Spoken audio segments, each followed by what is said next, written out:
സ്കൂളുകളിൽ കളിസ്ഥലങ്ങൾ നിർബന്ധമെന്ന് ഹൈക്കോടതി. കളിസ്ഥലങ്ങളില്ലാത്ത സ്കൂളുകൾക്കെതിരെ ശക്തമായ നടപടി സ്വീകരിക്കണം. സ്കൂളുകളിൽ കളിസ്ഥലങ്ങളുടെ വിസ്തൃതി ഉൾപ്പെടെ സൗകര്യങ്ങൾ സംബന്ധിച്ച് 4 മാസത്തിനുള്ളിൽ സർക്കാർ മാർഗനിർദ്ദേശങ്ങൾ പുറത്തിറക്കണമെന്നും ഹൈക്കോടതി പറഞ്ഞു. രേഷ്മ ചേരുന്നുണ്ട്. രേഷ്മ, കളിസ്ഥലമില്ലെങ്കിൽ സ്കൂളും വേണ്ട, അങ്ങനെ ഒരു കർക്കശമായ നിലപാടിലേക്ക് ഹൈക്കോടതി പോവുകയാണ്. കേരള വിദ്യാഭ്യാസ ചട്ടം അനുസരിച്ച് ഇതിൽ കൃത്യമായ നടപടി എടുക്കണം എന്നൊരു നിലപാടിലേക്ക് ഹൈക്കോടതി എത്തിയ സാഹചര്യം എന്താണ്?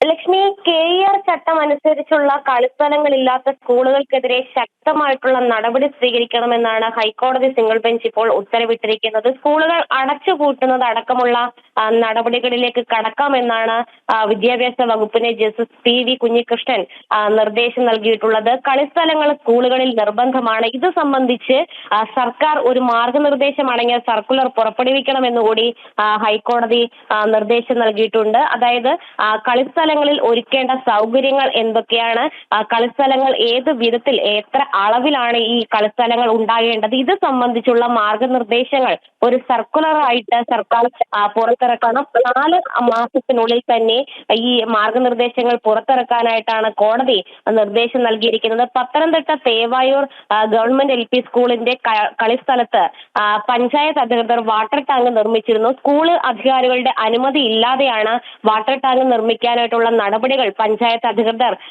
ആരംഭിച്ചത്. ഇതിനെതിരെ സ്കൂൾ അധികാരികൾ നൽകിയ ഹർജിയിലാണ് ഹൈക്കോടതിയുടെ ഭാഗത്തു നിന്നും പൊതുവായിട്ടുള്ള ഒരു ഉത്തരവുണ്ടായിരിക്കുന്നത്. എന്തായാലും കൃത്യമായിട്ട് KER ചട്ടം അനുസരിച്ച് കളിസ്ഥലങ്ങൾ ഇല്ലാത്ത സ്കൂളുകൾക്കെതിരെ അടച്ചുപൂട്ടൽ അടക്കമുള്ള നടപടികൾ സ്വീകരിക്കണമെന്നാണ് ഹൈക്കോടതി സിംഗിൾ ബെഞ്ച് ഉത്തരവിട്ടിരിക്കുന്നത്. മാത്രവുമല്ല, ഈ കളിസ്ഥലങ്ങളുടെ അളവ് സംബന്ധിച്ചും അവിടെ ഒരുക്കേണ്ട സൗകര്യങ്ങൾ സംബന്ധിച്ചും സർക്കാർ ഒരു മാർഗനിർദ്ദേശം പുറപ്പെടുവിക്കാനും നിശ്ചിത സമയത്തിനുള്ളിൽ, അതായത് 4 മാസത്തിനുള്ളിൽ ഈ സർക്കുലർ പുറപ്പെടുവിക്കാനുമാണ് ഹൈക്കോടതി ഉത്തരവിലൂടെ നിർദ്ദേശം നൽകിയിരിക്കുന്നത്. ശരി, രേഷ്മയാണ് വിവരങ്ങൾ നൽകിയത്.